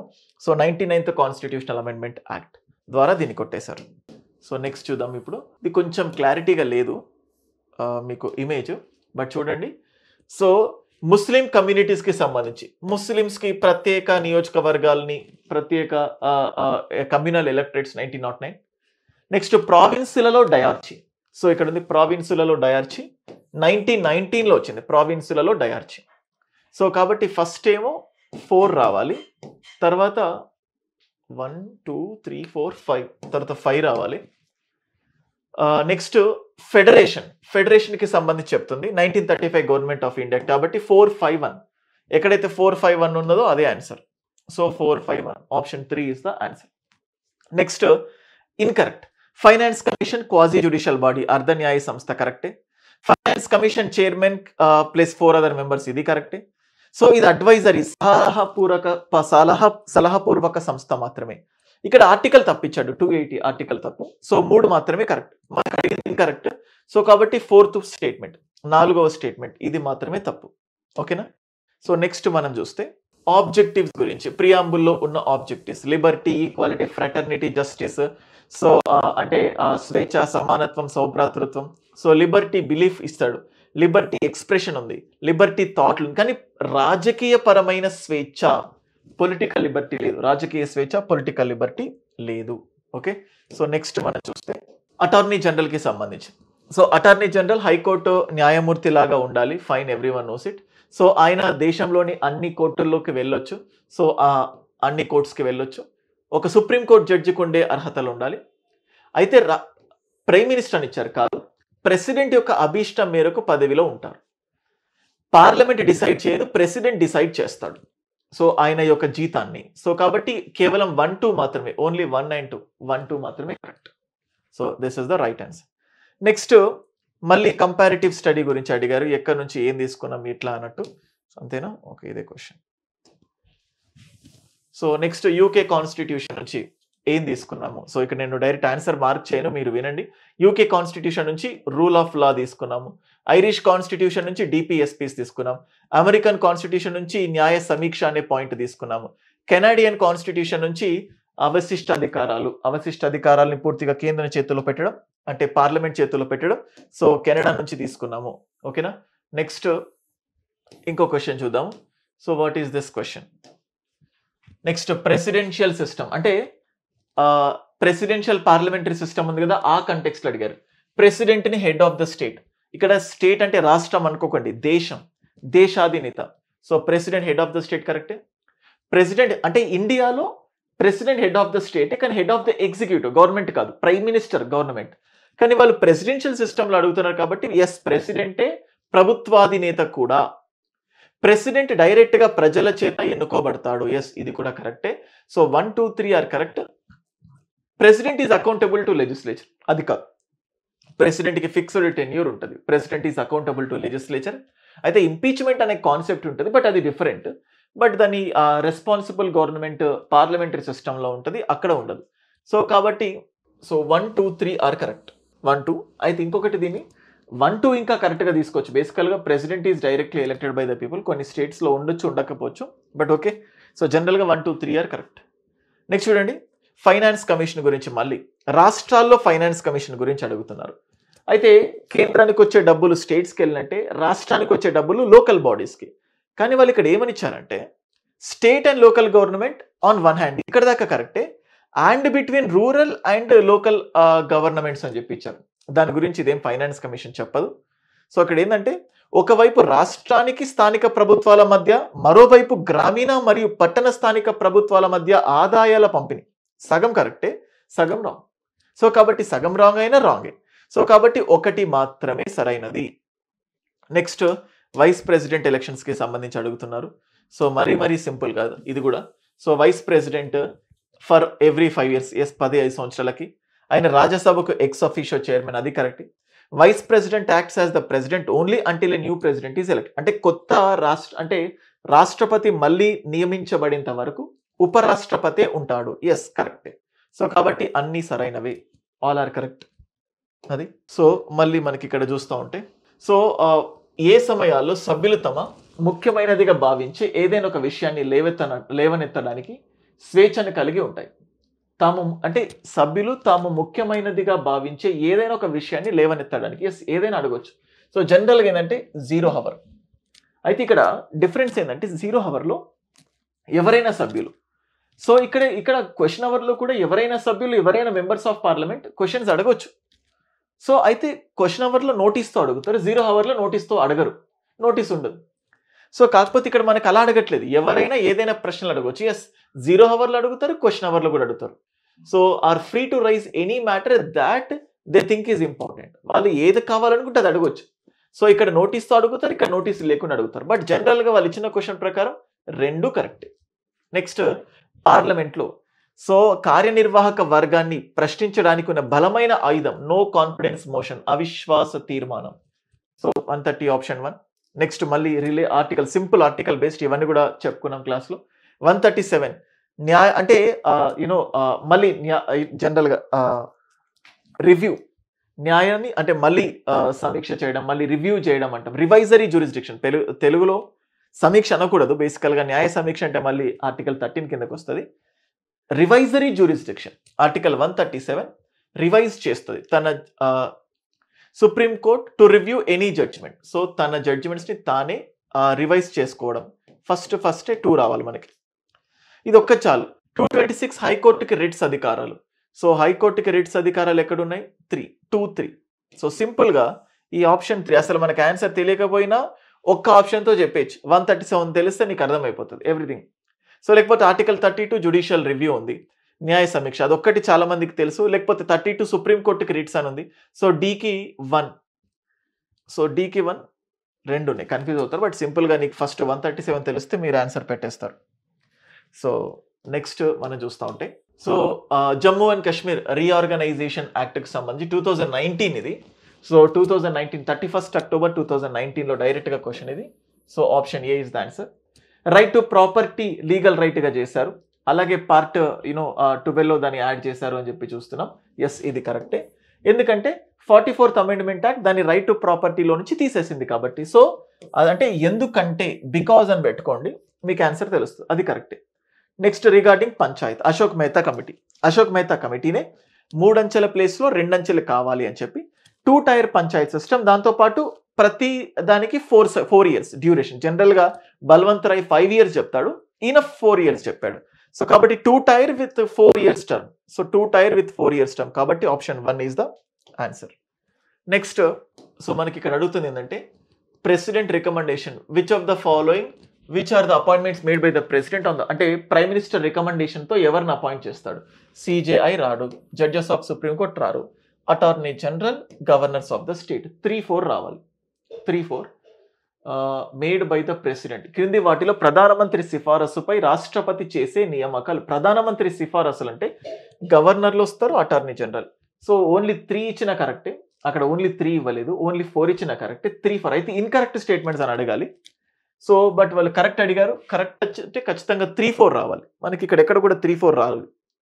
So 3 and 4 subject to correction మనము రేజ్ చేసుకోవచ్చు. ఆప్షన్స్ కరెక్ట్గా లేవు ఇవి. నెక్స్ట్ 136 పంచాయత్స్కి సంబంధించిన క్వశ్చన్ అడిగారు. So which of the following 73rd amendment act related to the panchayat raj institutions. Panchayati raj సంస్థలకు సంబంధించి 73వ రాజ్యాంగ సవరణ చట్టం ఏం చెప్తాం? So members of these bodies are directly elected by the people. ఈ సంస్థల సభ్యులు నేరుగా ప్రజల చేత ఎన్నుకోబడతారు, కరెక్ట్. సంస్థను రద్దు చేయబడినప్పటి నుంచి 3 నెలల వ్యవధిలో, ఇది తప్పు. 6 నెలలు. సో కాబట్టి సెకండ్ స్టేట్మెంట్ తప్పు. పంచాయతీలో మహిళలకు 1/3 వంతు రిజర్వేషన్ కల్పించబడాలి. ఎస్, ఇది కరెక్టే. సభ్యుడు కావడానికి కనీసం 21 వయసు ఉండాలి, కరెక్టే. So 134 3 correct. సో 134 ఎక్కడ ఉన్నాయి? సో ఇది option 3, 134 is the correct answer. Next మనం చూస్తూ ఉంటే, సో ఆర్టికల్ 136 రీసెంట్గా మణిపూర్లో కూడా ఇది ఇష్యూ ఉంది. అది చాలా కాంట్రవర్షియల్ అని చెప్తున్నారు. ఎందుకంటే సో స్టేట్ కెనా, అంటే one of the most controversial articles in the constitution is 356. Yes, it is because it is imposed when the government of the state cannot be carried on in accordance with the provisions of the constitution. Yes, ఇది కూడా కరెక్టే. అంటే దానికి ఇది కరెక్టే, కాకపోతే one of the most controversial. ఎందుకు అంటే ఈ 2 కరెక్టే, బట్ దానికి ఎక్స్ప్లెనేషన్ మాత్రం కరెక్ట్ కాదు. సో కాబట్టి so this is the answer. So both A and R are true, but R is not the correct explanation, అది కరెక్ట్ ఎక్స్ప్లెనేషన్ కాదు. And next mandamus. సింపుల్ క్వశ్చన్సే, ఎక్స్ప్లెయిన్ చేయాలన్నా కూడా అదోలా ఉంది. సో చేయాలనిపిస్తుంది, కాకపోతే మీకు చూసే ఓపిక ఉండదు అంత డీటెయిల్గా, అప్పటికే చాలా ల్యాగ్ అయిపోతుంది class. So to the point చెప్పేస్తున్నాను అందుకే. నెక్స్ట్ మాండమస్, ఇది కొంచెం టిపికల్ క్వశ్చన్. ఈ అసర్షన్ రీజనింగ్ ఇన్ని ఇస్తారని అసలు అనుకోకపోయి ఉండొచ్చు ఎవరైనా. అంటే అది మనకు ఆన్సర్స్ తెలిసిన రాంగ్ పెట్టేలా చేస్తాయి అవి. Mandamus normally is not issued to government for making laws. Not issue to government అంటే ఫర్ మేకింగ్, అంటే తెలుగులో చూద్దాం. సాధారణంగా చట్టం చేయడానికి ప్రభుత్వానికి ఇవ్వబడదు. తప్పు, ఇవ్వబడొచ్చు. మాండమస్, మీరు ఈ చట్టాన్ని చేయండి అని సుప్రీంకోర్టు చెప్పొచ్చు, మాండమస్ చేయొచ్చు. సో మనం ఇప్పుడు చూస్తూ ఉంటే రైట్ టు ఎడ్యుకేషన్ సుప్రీంకోర్టు చెప్పింది. చాలా సందర్భాల్లో యూనిఫామ్ సివిల్ కోడ్ని కూడా చట్టం తీసుకొచ్చేటట్టు ప్రయత్నించండి అని సుప్రీంకోర్టు చెప్పింది, కానీ తప్పు అని ఇచ్చారు కాబట్టి నాట్ ఇష్యూడ్ అని, లేదు ఇష్యూ చేయొచ్చు. Not issued to government for, so ఇది తప్పు. నాట్ ఇష్యూడ్ కాదు, క్యాన్ బి ఇష్యూడ్. సో అంటే చట్టం చేయడానికి ప్రభుత్వానికి ఇవ్వబడొచ్చు, కానీ ఇవ్వబడదు అని ఉంది. సో కాబట్టి ఇది రాంగ్. విధాన నిర్ణయం లేనిచో మాండమస్ ఉండదు. విధానము నిర్ణయించబడిన తరువాత విధానము అంశాలను అమలు చేయించవచ్చు. Mandamus cannot lie in the absence of policy. Once policy is laid down, terms of policies can be enforced. అంటే పాలసీ లేకపోతే మ్యాండమస్ ఎన్ష్యూర్ చేయము అని చెప్పి చెప్తున్నాడు. పాలసీ వచ్చిన తర్వాత ఏదైనా చేయొచ్చు. సో అంటే చూడండి, mandamus cannot lie in the absence of policy. ఇది ఆలోచనకు సంబంధించి. అంటే పాలసీ లేకపోతే మ్యాండమస్ ఉండదని. ఇప్పుడు రైట్ టు ఎడ్యుకేషన్ ఒక ప్రాథమిక హక్కుగా లేదు, పాలసీ లేదు. సో కానీ మ్యాండమస్ ఇష్యూ చేసి దాన్ని తీసుకురండి అంటే మ్యాండమస్ని కనెక్ట్ చేస్తున్నాడు. ఆ టైంలో మ్యాండమస్ అనే పదం లేదు. So mandamus can lie. So అవసరం వస్తే, పాలసీ లేకపోయినా కూడా mandamus will be applicable.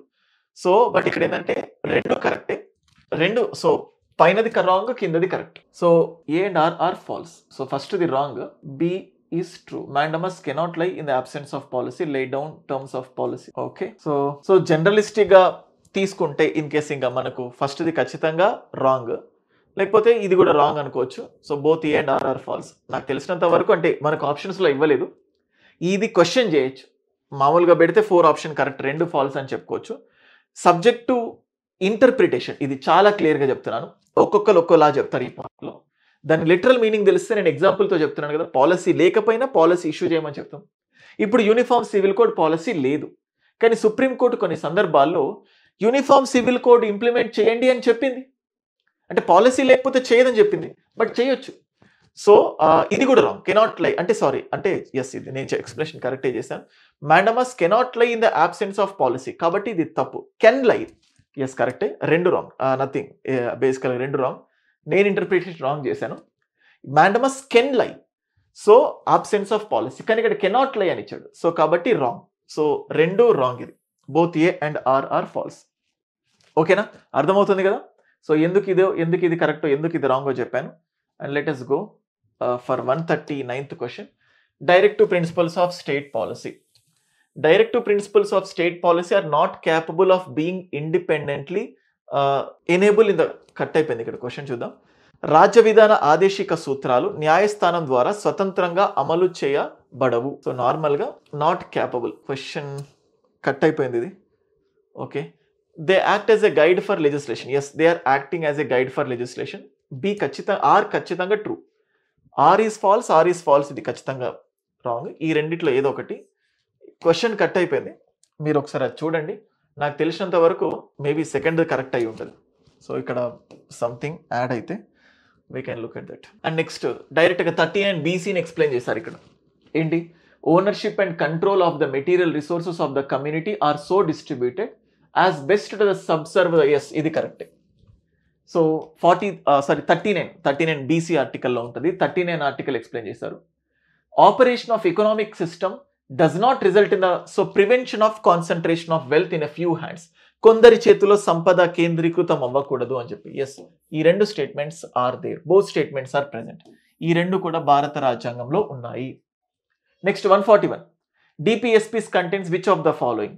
Free legal aid ఉంది, లివింగ్ వేజ్ ఉంది, ప్రొటెక్షన్ ఆఫ్ మాన్యుమెంట్స్ ఉంది, సో మెటర్నిటీ రిలీఫ్ ఉంది, సేఫ్ గార్డింగ్ ద ఫారెస్ట్. ఇవన్నీ కూడా ఉన్నాయి. ఇవన్నీ కూడా ఆల్ ది ఎబోవ్. సో ఇవన్నీ కూడా డిపిఎస్పీస్లో ఉన్నాయి. నెక్స్ట్ పంచాయత్స్ రెస్పాన్సిబిలిటీస్ గురించి అడిగారు. సో బేసికల్గా ఏది పంచాయత్స్ రెస్పాన్సిబిలిటీస్ అని చెప్పి అడుగుతున్నారు. సో నార్మల్గా ఇప్పుడు చూస్తూ ఉంటే పంచాయతీస్ మీకు ఇక్కడ ఐ జస్ట్ షో చూడండి. పంచాయత్స్, ఇదంతా పంచాయత్స్కి సంబంధించి 11వ షెడ్యూల్, 29 అధికారాలు, 20. ఇది తెలంగాణలో అడిగిన క్వశ్చన్, తెలంగాణలో గ్రూప్ 2లో అడిగిన క్వశ్చన్. లైక్ ఇవన్నీ చదవాల్సిన అవసరం లేదు, బట్ ఒకసారి ఆ రోజు కూడా ఎగ్జామ్లో చెప్పాను ఇవన్నీ అవసరం లేదు, బట్ ఒక లుక్ వేసుకోండి అని చెప్పి ఆ పేపర్ ఎక్స్ప్లెయిన్ చేసేటప్పుడు. అది చూస్తుంటే మీరు ఖచ్చితంగా పెడతారు దీనికి ఆన్సర్. సో కాబట్టి లైబ్రరీస్, సో ఇది ఆన్సర్. వాళ్ళు ఎలా ఇచ్చారంటే ఈ regulation of land use, regulation of slaughter houses, burial, ఇవన్నీ కూడా మున్సిపాలిటీస్కి సంబంధించి. ఇది ఒకటే పంచాయతీకి సంబంధించి. మళ్ళీ ఇప్పుడు చూడండి మున్సిపాలిటీస్కి సంబంధించి అడుగుతున్నారు. మున్సిపాలిటీస్కి సంబంధించి సో ఇవన్నీ కూడా non conventional energy, small scale industry, technical training, ఇవన్నీ పంచాయత్స్. క్యాటిల్ పౌండ్స్ ఒక్కటి మున్సిపాలిటీస్. మనకి ఇక్కడ చూస్తూ ఉంటే ఇదంతా మున్సిపల్. చూడండి 15th point cattle pounds, burial, ఇప్పుడు ఇంతకుముందు చెప్పాను బరియల్, నాన్ బరియల్ అవన్నీ మున్సిపాలిటీస్కి ఇచ్చారని చెప్పి. క్యాటిల్ పౌండ్స్ ఇది ఒకటి గుర్తుపెట్టుకోండి 15th పాయింట్. సో కాబట్టి 15th. Cattle pounds. ఈ రెండు చాలా కష్టం. మోస్ట్లీ మీరు కరెక్ట్ పెట్టి ఉండకపోవచ్చు, పెద్దగా చూసి ఉండకపోవచ్చు కూడా దాన్ని, అక్కడ మీకు ప్రాబ్లం వస్తుంది. But okay, let's go for other thing. వివాహం చేసుకోవడానికి ప్రాథమిక హక్కు లేదు. ఉన్నది. లతా సింగ్ కేసులో వివాహ హక్కు అంటే అంటే డైరెక్ట్గా కాదు, ప్రాథమిక హక్కు కాదు, integral part of right to life. దాంట్లో అంతర్లీనం అయిపోయింది. విదేశాలకు ప్రయాణించడం ప్రాథమిక హక్కు పరిధి కిందకు వస్తోంది. మళ్ళీ అంటే అంటే ఇండైరెక్ట్గా ఈ రెండు కూడా ఆర్టికల్ 21లో వస్తుంది. Right to life and personal లిబర్టీలో మళ్ళీ వస్తుంది సేమ్, విదేశాలకు వెళ్ళడం కూడా. Right to travel abroad comes under the purview of fundamental rights. Yes, purview కరెక్టే. There is no fundamental right to marry. Yes, అది డైరెక్ట్ అడిగారు. Okay, so there is no fundamental right to marry అంటే direct fundamental right లేదు, ఇండైరెక్ట్గా ఉంది. ఇక్కడ purview అని ఇచ్చాడు కాబట్టి correct. So statement B is right, A is wrong, B is right. So fourth, A is wrong, B is right. అలాగే ఇక్కడ కూడా right to marry is under the purview of fundamental right అంటే అది కూడా correct. Supreme court చెప్పింది లతా సింగ్ కేసులో, మీకు గుర్తుందో లేదో, కరెంట్ అఫైర్స్ సెషన్లో right to life and personal లిబర్టీకి సంబంధించి ఒక లిస్ట్ ఇచ్చాను. దాంట్లో రైట్ టు మ్యారేజ్ గురించి ఉంటుంది. Right to travel abroad case కూడా డిస్కస్ చేశాను నేను. సో అది next 145. Let us speed up. So which of the following is not a fundamental duty? Fundamental duty కాదు, ఇది fundamental duty. Value and preserve the rich heritage of the country's composite culture, ఇది. Protect elderly, differently abled and childrens, ఇది మాత్రం కాదు. ఇది not a fundamental, this is not a fundamental duty. Okay, so ఇది fundamental duty కాదు. Next 146 చూద్దాం. మనం ఇప్పుడు చూస్తే next question, any retired judge of supreme court of India can be called back to sit and act as Supreme Court judge as the Chief Justice of India with prior permission of the President. Yes. So retired judges అనే concept ఉంటుంది కదా, మనం article 128లో చూస్తాం. So కాబట్టి ఇది correct. And next, A high court in India has the power to review its own judgement as the supreme court does, although there has been no specific power of review conferred on it by the. అంటే హైకోర్టుకి revise చేసుకునే అధికారం గురించి కాన్స్టిట్యూషన్లో లేకపోయినప్పటికీ supreme court లాగా high court కూడా తన జడ్జిమెంట్స్ని తానే రివైజ్ చేసుకునే అధికారం ఉంది. ఎస్, చేసుకోవచ్చు. రెండు కరెక్టే. హైకోర్టు చాలా సందర్భాల్లో డిస్టెన్స్ సిచ్యువేషన్ బట్టి ఒకటి ఎస్ అని చెప్పింది, మళ్ళీ అదే హైకోర్టు కొన్ని సందర్భాల్లో నో అని కూడా చెప్పింది. That's it. So next, if you look at this point, 148 next question. చాలాసార్లు చెప్పాను, 42nd కాన్స్టిట్యూషనల్ అమెండ్మెంట్ యాక్ట్ని ఒక మినీ కాన్స్టిట్యూషన్ అని 40 ఆర్టికల్స్ని మార్చింది, 14 కొత్త ఆర్టికల్స్ని తీసుకొచ్చిందని చాలా సార్లు చెప్తూ వచ్చాను. అట్లా దాని కంటెక్స్లో ఇక్కడ అడిగా చూడండి, 54 articles. So 42nd amendment act is known as mini constitution. ఎందుకంటే సో అది ప్రియాంబుల్తో సహా 7th షెడ్యూల్ అంటే ప్రియాంబుల్ని మార్చింది, 7th షెడ్యూల్ని మార్చింది, 54 ఆర్టికల్స్ని. సో ఎస్, ఇది కూడా కరెక్టే. సో కాబట్టి both are correct and R is the correct explanation. ఇన్ని ఆర్టికల్స్ని మార్చింది కాబట్టి దాన్ని మినీ కాన్స్టిట్యూషన్ అని మనం పిలుస్తున్నాము. ఓకేనా? Next question. ఫైనల్గా వచ్చేసాం. Finally we arrived at conclusion. So next ఏమని ఇచ్చారంటే 6th షెడ్యూల్. రీసెంట్గా మన కరెంట్ అఫైర్స్లో కూడా ఈ 6th షెడ్యూల్ గురించి మనం డిస్కస్ చేసాము. We discussed about the 6th schedule. So Tibet కాదు, లదాఖ్కి సంబంధించి కరెంట్ అఫైర్స్లో. So it applicable in all the states. చూడండి, in all the states. 6th schedule only 4 స్టేట్స్కి మాత్రమే. Makeup 40% of the states, tribes population 40%, అట్లేం లేదు, ఈ కండిషన్ ఏం లేదు. అది these areas are outside the authority of the state legislature as well. No, tribal areas ఏవైతే ఉన్నాయి 6th షెడ్యూల్లో రాష్ట్ర పరిధి, శాసన పరిధి, కార్యనిర్వాహక పరిధి కిందకే ఉంటాయి. కావాలంటే గవర్నర్స్ మాడిఫై చేయొచ్చు. సో కాబట్టి ఇది రాంగ్.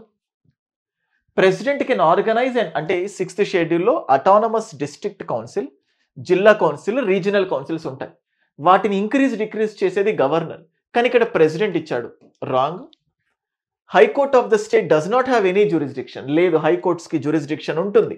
అసలు ఒక దాని హైకోర్టు పరిధి కిందకి రాదు అని చెప్పడానికి లేదు, కానీ లేదని చెప్పారు కాబట్టి రాంగ్. సో కాబట్టి answer is none of the above. 4th. Okay, so next 150th question, last question. So simple question, floating constituency. ఇది న్యూస్లో ఉంది, సింపుల్ క్వశ్చన్ కాదు, ఇదే నేను చెప్పాను కదా కొంచెం డిఫరెంట్గా అడిగిన క్వశ్చన్ అని చెప్పేసి. ఫ్లోటింగ్ కాన్స్టిట్యూషన్ గురించి ఇక్కడ you can look at here. Floating constitution ఇక్కడ కనబడుతుంది చూడండి. 32 Sangha constituency, Sikkim's intangible seat where only monks contest and vote. చూడండి, so to the poll selection will be held in constituency. Okay fine, దీని గురించి న్యూస్లో ఉంది ఆ టైంలో, బట్ ఇది సిక్కింకి సంబంధించి. Floating constituencies are without fixed geographical boundaries. Yes, only Buddhist monks can contest and vote. రెండు కరెక్టే. So both 1 and 2 are correct. ఇది ఒక్కటి కొంచెం చాలా మందికి తెలియంది, but this is the thing. So that's it guys. Almost ప్రతి పాయింట్ డిస్కస్ చేసాము. కొంచెం సాగిపోయింది, బట్ డు నాట్ అంటే వరీ, బట్ ఎక్స్ప్లెయిన్ చేసే క్రమంలో అది పెరిగింది. I hope this video is very much helpful for you. And 50,000 subscribers reach అయ్యాం రోహిత్స్ అకాడమీలో. కోయిన్సిడెంటల్గా ఏపీఎస్సీ గ్రూప్ 2 మెయిన్స్ ఎగ్జామ్ జరుగుతున్నప్పుడే. I'm really happy to share that with you. And ఇంత పెద్ద కమ్యూనిటీని నాకు అందించడం, ఇంతమంది స్టూడెంట్స్ మమ్మల్ని ఆదరించడం, రియల్గా I'm really happy for that. And questions 75లో 70+ క్వశ్చన్స్, ఇంకా చెప్పాలంటే చిన్న చిన్న కొన్ని అటు ఇటుగా మిస్ అయ్యి 70+ క్వశ్చన్స్ నా నోట్స్లో ఉన్నాయి. 300 పేజీల బుక్ ఏదైతే ఉంటుందో 70 మార్క్స్కి పైగా వచ్చేటటువంటి థింగ్స్ అన్నీ మన బుక్లో ఉన్నాయి. దాన్ని ఎఫెక్టివ్గా చదివింటే యూ వుడ్ హ్యావ్ క్రాస్డ్. కొన్ని చిన్న చిన్న సిల్లీ మిస్టేక్స్ అట్లాంటివి చేయడం వల్ల మిస్ అయి ఉంటుంది, బట్ అది గైస్. So that's it. మళ్ళీ మిగతా సబ్జెక్ట్స్ని మళ్ళీ డిస్కస్ చేద్దాం. Thank you guys.